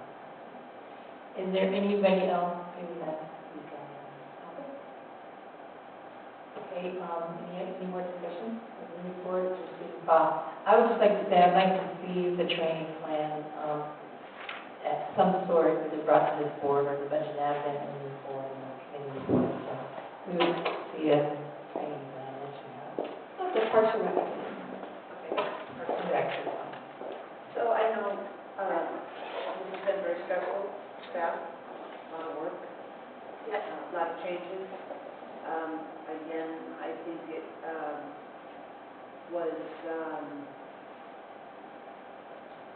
the particular incident and everything that led up to it and afterwards was, again, indicative of the lack of supervision over the years. And so I'm very pleased to see the district move forward. We need to be compliant. There's no question about it. So I really appreciate the work that was done by staff. I know it's been an awful lot. It's a big hit. Yes, $40,000 is improved lot money. So thank you for taking the time to request some consideration for reductions in the fees. We can afford that. So we'll see what happens. But good work. Thank you. That concludes our general business, and we'll move on to board information items, general matters to and from board personnel. Director Scoop. I have been a very busy director.